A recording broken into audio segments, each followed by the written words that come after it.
What's going on, my team family? Happy Sunday.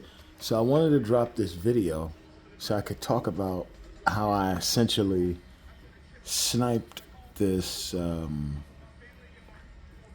Dwight Howard card, but I didn't snipe it in the conventional sense of somebody having a buy now price.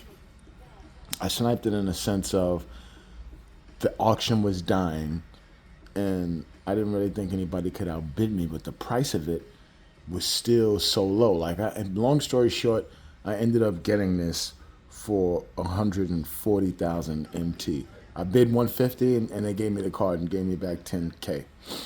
But that's also another way of sniping. Really looking at what auctions are dying and seeing what poor soul has just underlisted their card. Because this card is worth, whatever. But what I also want to zero in on, I'm noticing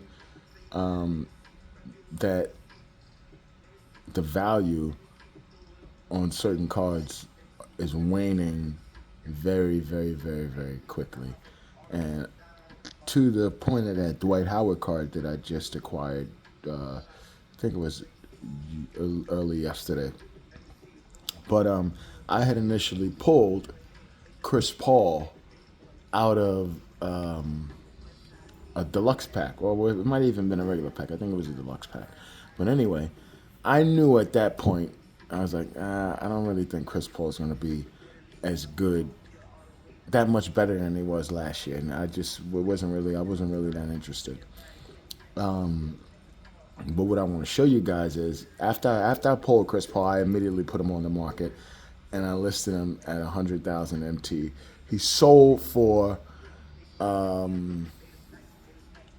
110,000 MT, so 10% over my initial listing price.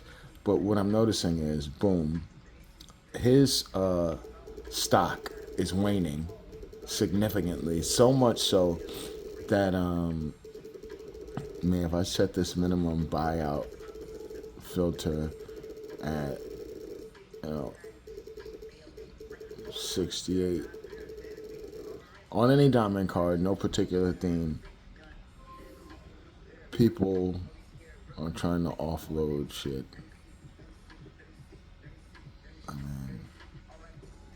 And we'll see a couple of Chris Pauls if I just keep going. I may have to refine the filter, but there's a couple of them in there.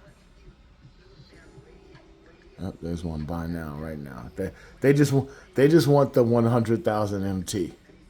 You know what I mean? That's actually kind of a stupid listing. Like, why would you, if you wanted the MT that bad, like, just take the 89. It's like they're being greedy, so nobody probably is going to buy that shit. They're actually going to end up getting, what a smart person is going to do is, because they think the bid is so dumb. Like, they could have just listed it at 100K buy now, 100K buy now. So now what a smart person would do is just wait for the auction to run out and buy it for 89,000 unless they get people to bid on it. But it's like, that was kind of like a stupid listing. So anyway, but yeah, that was one we saw. There's another one.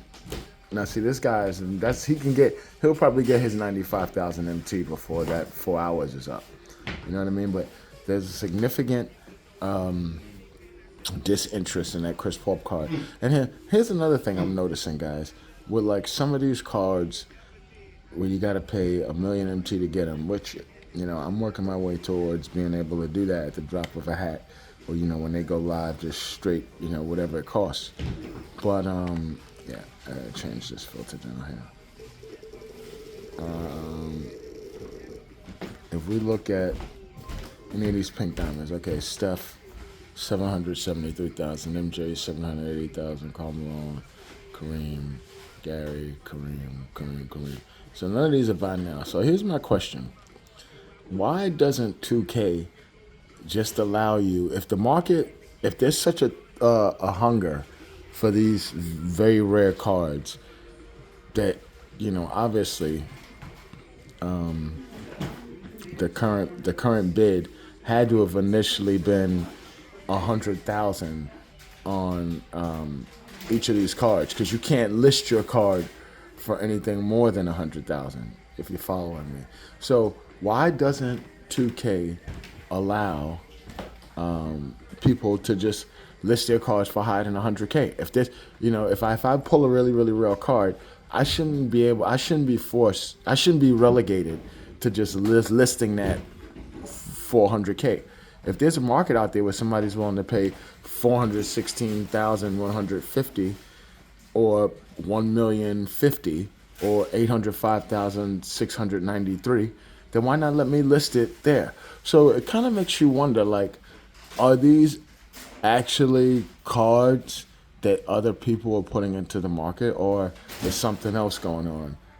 So it's an interesting discussion that could be had. But yeah, for what it's worth, I used the auction house to my advantage. I knew that the value of Chris Paul, I knew it was going to have a short shelf life. I sold him immediately, got 100,000 MT from it, paired that with about 40,000, actually only 30 extra thousand MT, and I got a Dwight Howard card, and the card is very good. And not only that, the Chris Paul card, I played a lot of games this morning. Every card I played, I was able to phase him out of the game and basically make him a non-factor. So in my opinion, Chris Paul card is not the card you want to pull. All right, guys, like the video, subscribe. I'll be back with more content. Not a content creator, just a guy who enjoys doing this. Call me whatever you want. But check this out. I'll be back with more info in a minute.